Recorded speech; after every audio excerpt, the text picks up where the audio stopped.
All right. Hey, everyone. So this is a little bit of a different episode where Mark and I are going to be talking about Clubhouse, LinkedIn, YouTube, all kinds of different marketing and strategies. And so I'll just do a quick intro. I'm Chris Bello, the host of the Entrepreneur Motivation Podcast, and I'm a real estate expert based out of Houston, Texas, soon to be Denver, Colorado. I'm actually in the process of moving.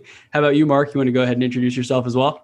Yeah, Chris, thrilled to connect with you here. And I'm really excited about this different kind of formatting. It's a great way for us to both give great value to each other and each other's audiences. Absolutely. Without going into, like, it's so easy when you're doing these collaborations to go 2 or 3 hours for a video, but I love that we're able to fit it in really efficiently because listen, that's what I'm about. That is exactly what I do. I host the After Hours Entrepreneur. I run a digital media agency called Mark Savant Media. Pretty easy to remember, Mark Savant Media. And I do that. This is exactly what I do. I help people reach more people with less time. Don't spend all your time creating content. Outsource that, figure out ways and systems. So I'm excited to chalk shop today. I really love that. And just one quick tip right off the bat that I recently received. People say that I'm sometimes too giving of my time. I had a 30-minute intro call, for example, and a top lender in my space who's been at it for 20 years. She's like, I've been to her house. She's doing very well. She's very successful by all means. And she recommended to switch that to just a 15-minute call. So I'm glad that you pushed back on that because originally I was like, hey, we could do 2-hour slot, record on my show for an hour, record on your show. And a lot of times I do that. But I love how you proposed, hey, why don't we just do a 30-minute thing? We can share it on both of our platforms.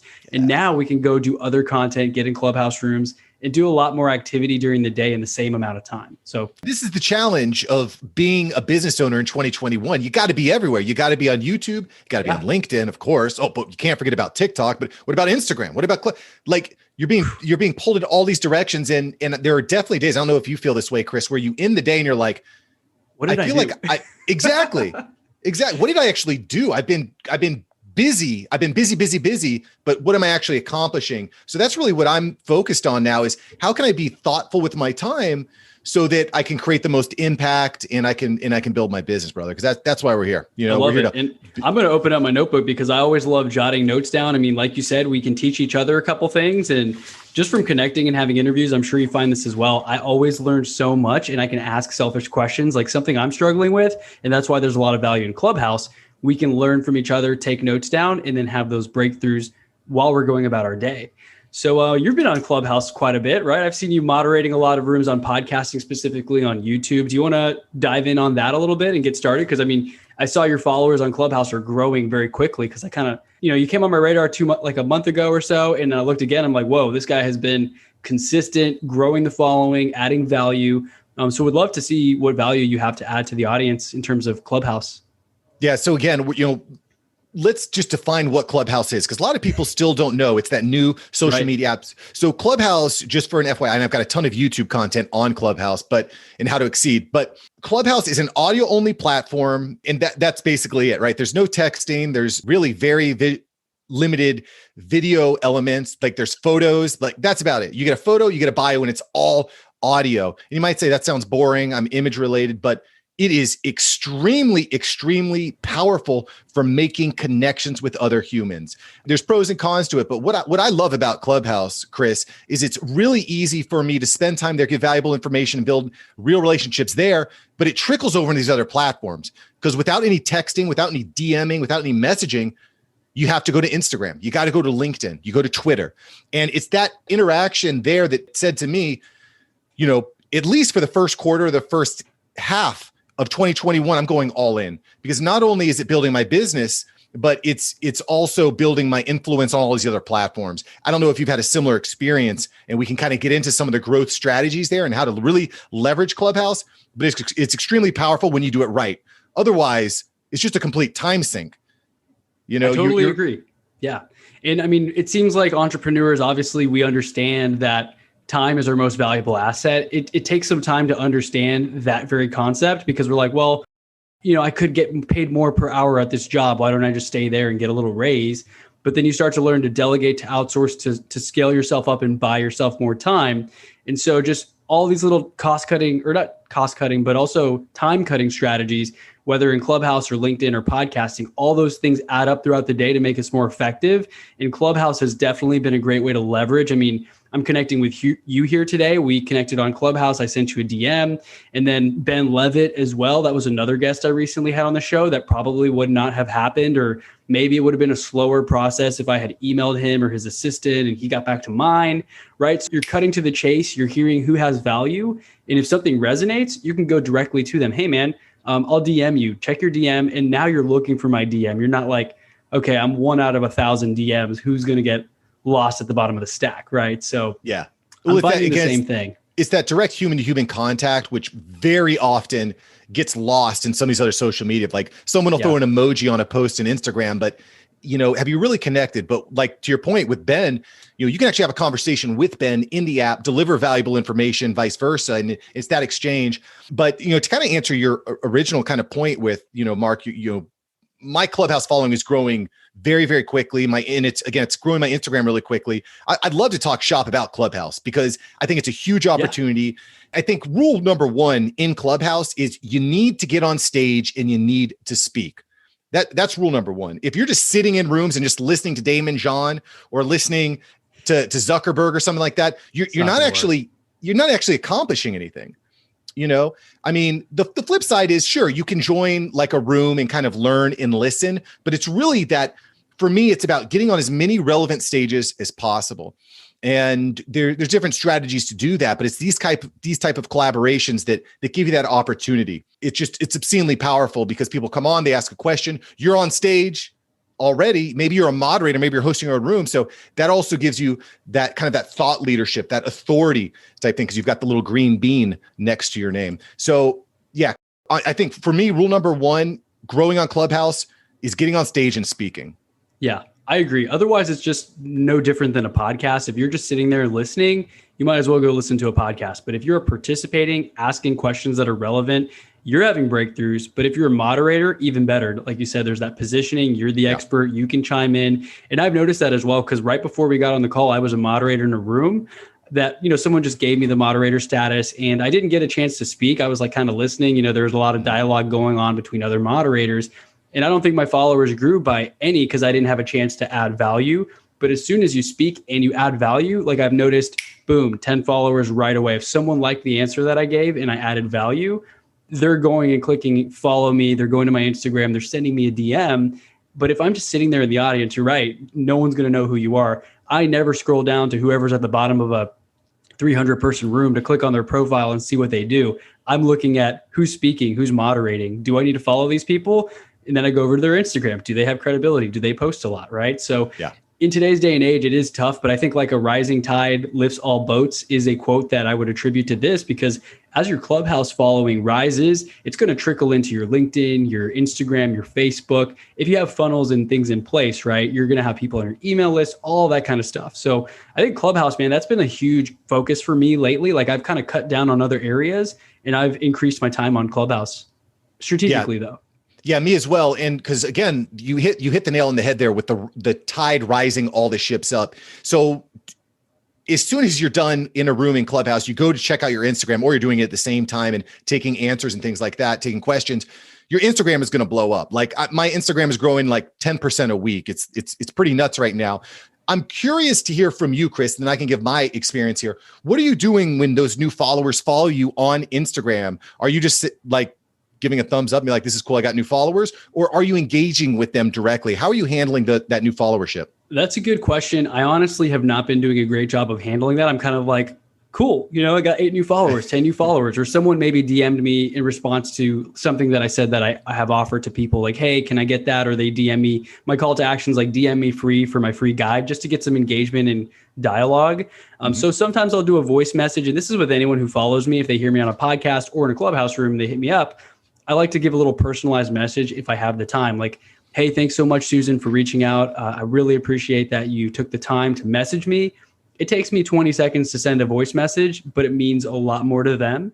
But I have noticed in sub Clubhouse rooms that I go into, the moderators will connect with me on Instagram, and then they'll have like a copy paste DM. Hey, thank you so much for just jumping in that Clubhouse room. excited to stay in touch. You know, it's kind of like a starting the conversation, which I do like, but you can kind of tell when it's copy and pasted and when it's actually personalized. So sometimes it rubs me the wrong way. I personally don't do that. How about you? Well, the short answer is I do. And here's the reason why. Like you connect with people on Instagram. Well, absolutely, because that's a really important. I mean, I hate to use the word funnel because I think it's been overused in some bad ways. Yeah, it's a little salesy. I mean, when you connect with someone on Clubhouse, that's the first connection. That's the first interaction you've probably had with that person. When they follow you on Instagram, they're what I call warm, right? They know who you are. They're interested in what you have to say. They want to know more. They're warm. If you're not taking the time to reach out to them in some way, shape, or form, they're going to become cold, right? It's like leaving that, follow you or whatever. Yeah. Exactly. And I don't like to eat cold food. I don't know about you, Chris. I'm a machine, man. I eat everything, but I love that point. You're right. People like warm or hot food. I mean, cold food. Yeah. Cold pizza. I can't imagine it. Yeah, exactly. You got to get to the people while they're warm. Now, that being said, when you're picking up, it's 11 o'clock at night. I just get out of a moderating room. I picked up 75 new followers on Instagram. Yikes. I don't have time to have custom conversations with every single person. So what I do is I have a person on my team that sends a message to them to give them a little bit more information about me. Thanks for following me here. Really glad to meet you. If you haven't already, definitely check out my podcast, that sort of thing.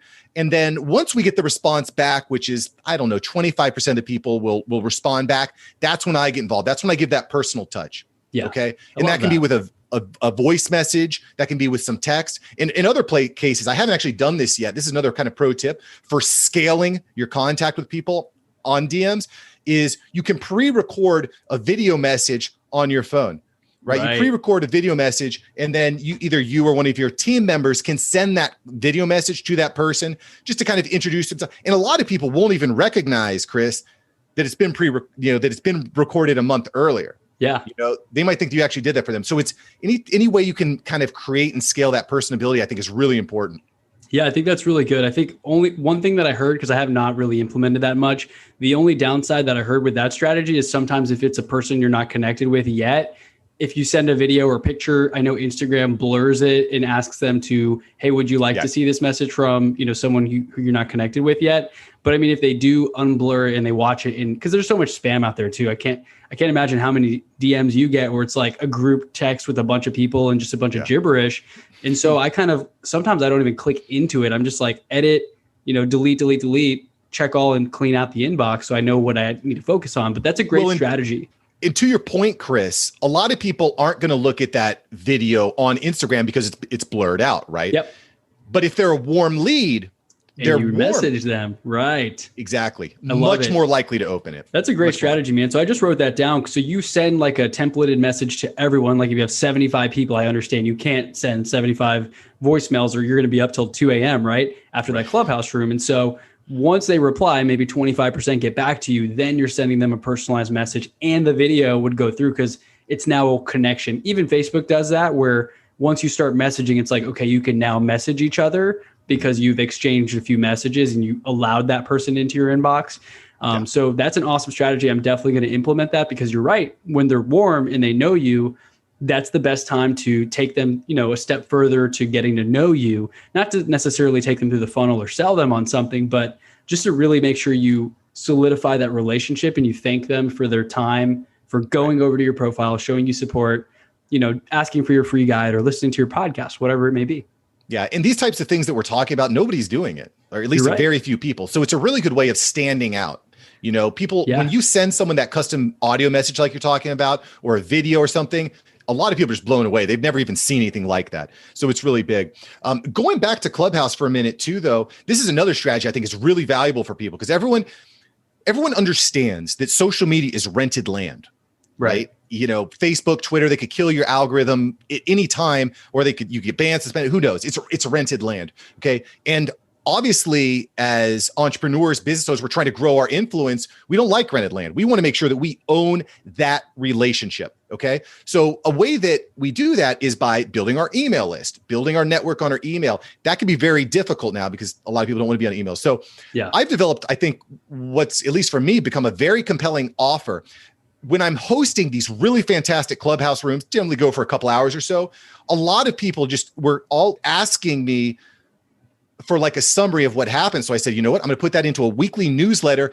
And at the, around the end of, or maybe in the middle, we could talk about hosting and moderating Clubhouse rooms, but at some point or multiple points, I'll say, hey, listen, everyone, if you want the show notes, DM me on Instagram, send me your email address. I'll add you to my list. And then my team will add them to my email list. And then all of a sudden they're in the loop there. I own that relationship much more so than I would with Instagram. So it's finding that compelling offer on Clubhouse, some value that you can give someone on Clubhouse, getting them to either go straight to your website or to Instagram to DM you.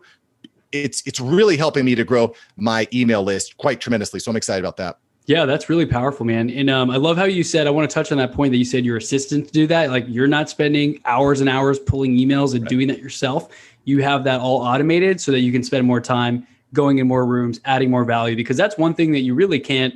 I mean, I heard some impersonator guy, or I forget what he does voice impersonations, I guess. So unless you have someone like that who can do your voice, you can't really outsource that to your virtual assistants, right? They can't just be Mark in a different Clubhouse room because that's something you can't fake.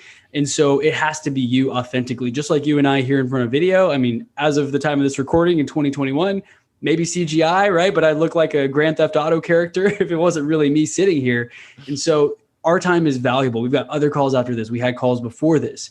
And so learning to scale ourselves and make the most out of our time, that's something that I keep coming back to, because anytime you have those little activities, even adding 5 emails a day, that is taking time away from your high producing dollar generating activities.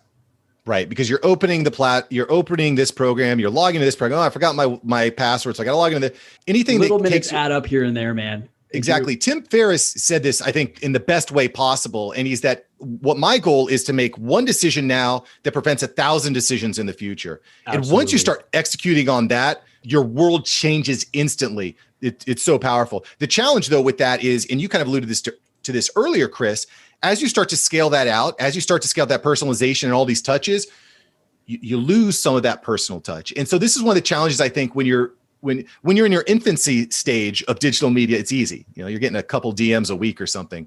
But as your influence grows and you grow more people and more people are interested in you, it becomes more difficult to give that personal touch. And again, this is one of the reasons I really like Clubhouse, because you can give more personal touches in Clubhouse, and it kind of trickles down to the other platforms like your YouTube, your live videos, and so on and so forth. Exactly. I mentioned earlier too, I'm like in the process of moving. I didn't even post it on Facebook. Like I don't want a lot of friends or family to really know yet, because I know everyone's going to DM me and call me. Why are you moving? What's wrong with Texas? Right. All those different things. But kind of going to your point, one friend was like, hey man, when are you leaving? We should grab coffee before you go. And I'm like, dude, I've already gotten like 20 of those texts, and I love you. Like we're not best friends. We didn't grow up together or anything. Like I prefer a Zoom call or a Clubhouse call because it's just more scalable, because I got to pack. Like I got to leave next week. And if I do 5 coffee meetings between now and then and a lunch, like I won't have time to do the things that I need to do, including all these podcast interviews in Clubhouse rooms. And so I guess learning what your priorities are and what you need to say no to, when you have those clear boundaries, it's a lot easier to just let people down easy and just say no up front, instead of committing to things that may not be the best use of your time or may not be of interest to you. Yeah, well, I mean, certainly being thoughtful with your time is key. If you're not being thoughtful with your time, you're wasting time, period. Even if you're being time wasted, you never get that back, right? So, man, those are some great tips in Clubhouse. I mean, from what I've been seeing, and I know we can talk about this as well, just for moderating and being pulled up on stage, it definitely helps if you make friends with people like Ben Levitt, for example. I'm sure if you start a room, like you'll ping him up, or he'll bring you up on the stage, make you a moderator, right? That relationship goes both ways. Has that kind of been the strategy of just connecting with other people who are successful on Clubhouse and actually taking it very seriously? Yeah, 100%. I mean, relationships are everything. And that's why we're doing this right now. This is why video podcasting, Clubhouse, making these connections is so important, because once you've developed know, like, and trust with someone, and vice versa, it starts to flow. I've been collaborating a lot with Hala Taha, who's just got a huge LinkedIn following. She's getting 100,000 downloads a month on her podcast. Wow. And because of the relationship that we've built, now we're co-hosting 2 rooms a week on Clubhouse. A couple of days ago, and yesterday, actually, we were hosting a room with, some of the biggest influencers on the platform. And even Damon John jumped into the room for a while. So it's these connections that come and are built over time that are really valuable. And I'll just give a quick takeaway to everyone. Just stop selling on Clubhouse. Stop selling. It's not going to work. No. I generally follow like an 80-20 rule. I spend 80% of my time delivering valuable information to people and 20% of my time selling. I reduce that a lot on Clubhouse. It's more like 95.5%. It's all about, for me, it's about quick wins. Boom, boom, boom, punchy, quick wins. Give people actionable things that they can take home to their business to move the needle on their business. That's what all about. And that has started to actually trickle over to my YouTube channel, which I'm really focused on now. Chris, I'm curious about you. YouTube, have you started diving in there? Is that something you've been looking at? I actually just had a call with my virtual assistant yesterday, and I paid for her to do a little Udemy course on like SEO optimization, right? Because it doesn't make sense. I don't want to be an SEO expert. I am in real estate and I like to do this podcast for fun. Yep. It also lead generates for me, but like me focusing on SEO and stuff myself, it's not something that I would do. So my assistant gave me the summary. This is what we need to do. Add these keywords, blah, blah, blah, create playlists for all your different videos. And so I am taking YouTube more seriously. I've been inspired from people like yourself and like Ben Levitt, for example, just how they've grown it, taking it more seriously. Because right now I'm just basically putting the Zoom videos up on YouTube and it's been growing slowly. I think I'm about to pass like 400 subscribers, but it's not quite as close to my podcast downloads, which are about at 50,000 a month right now. So filling in the gaps, right? Like, okay, I have this cool podcast. Like, let me take this really seriously and actually get a fancy mic. And now let me focus on building YouTube, because people, like you mentioned, the likability factor, your voice is great, but if they don't know what you look like and how you act and like, oh, here's my cat running around the desk, right? That's when they really get to know you. Like, I see your background here, done is better than perfect on the whiteboard. I love that quote, right? So I can relate to you more. I'm like, okay, we're just two people talking here versus a podcast may not be as close because, okay, you know their voice, but what do they look like? What do they wear? What's their style? Are they in a suit or are they in a hoodie and a t-shirt, right? The other aspect is it's much easier to repurpose. Like, yes. Have you ever actually listened to a full audiogram before on Instagram? No one ever really listens. They listen to the 10-second and they're like, okay, cool. Maybe I'll go check out the full podcast when I'm walking the dog, right? Maybe. Yeah. But and when you get the video, what you're able to do is you're able to create these snippets. Punchy experience, exactly. These punchy snippets, that really attract people in, because we're human beings, generally speaking, we're very visually oriented. So that's a big deal. And it's much easier for you to give people different experience. And the real, the other thing about YouTube is the searchability. It's very hard to be found in a podcast, right? Podcasts, it's very hard for someone just to go in, type in a particular topic or question and have you show up on that podcast. In YouTube, it's very easy. I don't want to say easy because there's a science to YouTube. Right. But it's the second largest search engine in the world. Like I did a poll recently on LinkedIn. I think we got, I don't know, 20,000, 30,000 responses to this poll. And by far, so the question was, where do you learn the most? And by far, YouTube was where people go to learn. It's the new school. So I think having a YouTube strategy is really important, but it's a whole nother animal, because you need to know the SEO, you need to know the tags, you need to know titles, you need to know descriptions, you need to know thumbnails, you need to know the analytics. So there's a lot to it. And again, that's one of this challenge, this problem that you just announced is kind of how my business has evolved. I never started out thinking that I'm going to build an agency, like a digital media agency, but it's, there's so many people that they want to focus on their business. Yeah. You want to focus on getting more real estate clients. You want to sell more homes or buy more homes or invest. You want to focus on your business. You don't want to focus on learning, A/B testing thumbnails and stuff like that. You don't want to do that. It's a waste of your time. Yeah. So what me and my team, it's important, but it's not the best use of my time for what I want to focus on. Right. So that's exactly right. Understanding that is extremely important. So that's what your team works on currently for your clients? Yeah, that's exactly it. So we bring on clients, we say, hey, where do you want to focus your effort? Where's your demographic live? And we're going to create experiences so that you stay top of mind. So when someone's ready to buy their home or needs an attorney or needs insurance, like, you stay top of mind because you're showing up day in, day out, providing useful information. I can't tell you how many, this is especially true for these types of industries, attorneys, real estate agents, insurance agents. Everyone is like, I know so many people that are in this industry, but if you're staying top of mind in my feed, much more likely that I'm actually going to reach out to you when it's time. I love what you said there, Chris. It's important, but it's a waste of your time. Right. It goes back to clarity on what do you want to be the expert in? What are you interested in? If I loved video editing, sure, I would chop up my videos and stuff. I mean, I've taken footage at trips and stuff, and I've tried to make the cool travel videos, but then I'm like 2 hours into editing. I'm like, gosh, I should just outsource this because it's cool to see the final video of my trip, but I don't want to be there for 4 hours editing the last 7 days, in Right. Bali or whatever. Right. So whatever you're interested in. And so for me, like podcasting, I want to be doing more of this. Real estate deals, I want to be doing more of those. Showing houses, I mean, I could delegate that, right? I don't necessarily want to open up 10 houses for you in the weekend. I'd rather have someone else do that and pay them while I'm doing these types of conversations. And then I'll show up for the picture at closing, right? It's like a selective with my time. And I know you're the same way. I can see clearly that we have our priorities outlined. And to be respectful of your time, I know we're kind of at the end of our time limit. Do you have a hard stop, or do you have like a couple minutes to add a couple more nuggets here? Well, one thing I want to point out is, I've been talking about, and I love where this conversation has gone to naturally. It's to focusing on what you're great at and then outsourcing or finding someone or something to do the rest. But we both know that takes a lot, that takes money, but money they might not have. So the other half of what I do is really around this education, free Clubhouse rooms, free Facebook group, free YouTube, like all these free resources and free assets for people so that you can build on your own. And to your point, editing can be really tough. If you're taking 30 to 40 to an hour worth of video, it's really hard to like trim that down to something people are going to watch. But pro tip to everyone out there listening, vertical style short form video is absolutely huge. You need to be on it. You need to get on it. And it is not hard. It is not your phone.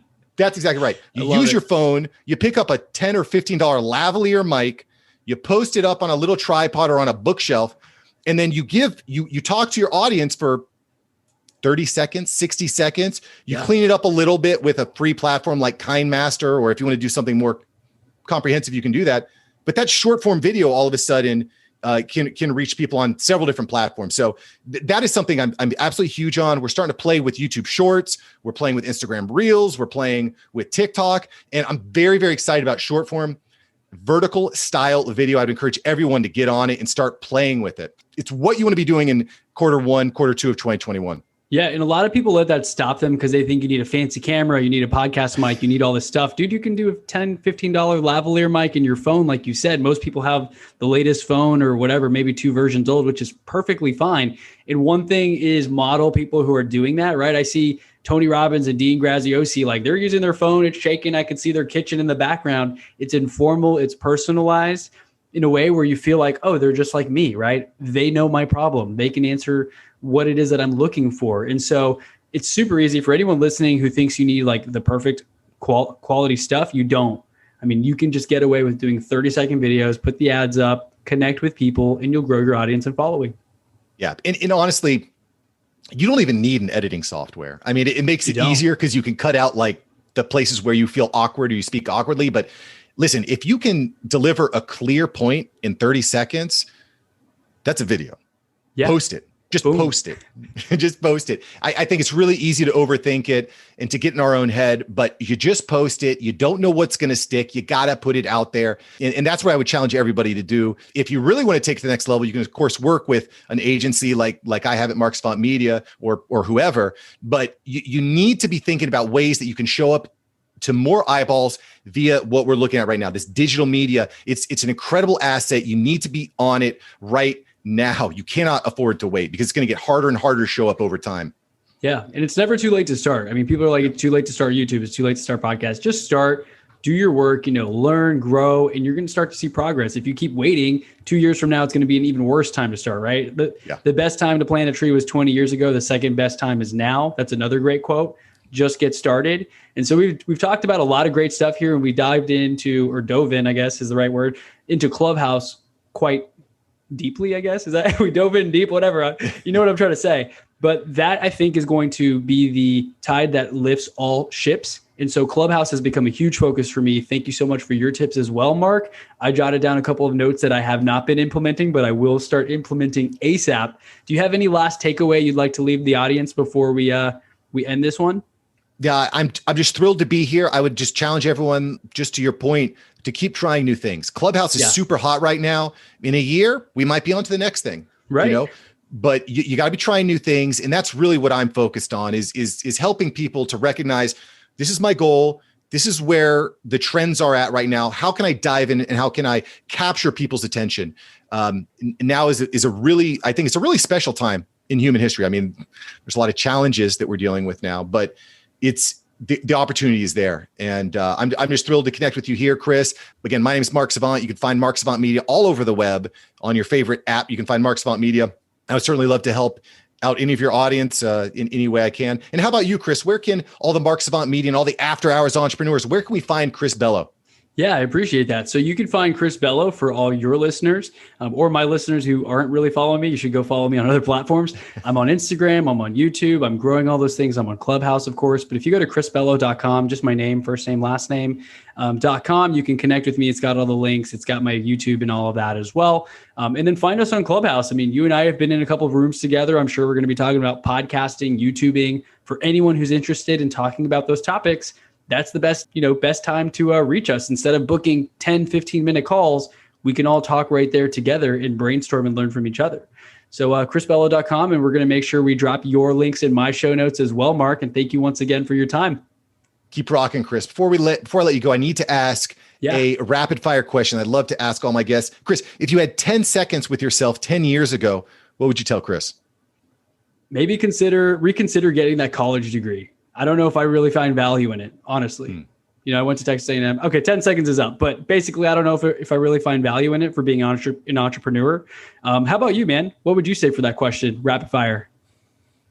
It's a great question. I would say, honestly, no one's ever thrown it back at me like that. But what I would say is to try new things, get comfortable with discomfort, and practice self-awareness. Be self-aware, because I think I missed out on a lot of opportunities, or I kind of took my life in a direction that was maybe not perfect. I'm really happy with where I'm at now, but it's very easy to follow that dangling carrot rather than being self-aware. This is what I enjoy. I'm going to focus in on this. So that's what I would say is practice self-awareness and double down on what's working for you. I love that, man. And honestly, if I went back to my college degree thing, like that would have tied into that answer as well. Yeah. Because I never took the time to think, what do I actually want to do with my life? It was always like, I guess I'll get this degree. I guess I'll go work in that oil and gas company. I was just kind of doing what most people around me were doing instead of thinking, what do I actually want to do? What makes me happy?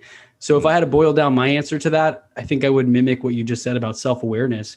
You're not self-aware at 18, right? You're like trying to go to the next party and do a cake stand or whatever. But understanding where we've come from and like everything we've learned is part of the journey. But for everyone listening now, especially my younger listeners, practice self-awareness, get clear on what you want and start to, backward schedule. What are the things you need to do today to accomplish those goals? Chris said it, and I agree with it. Great chat, Chris.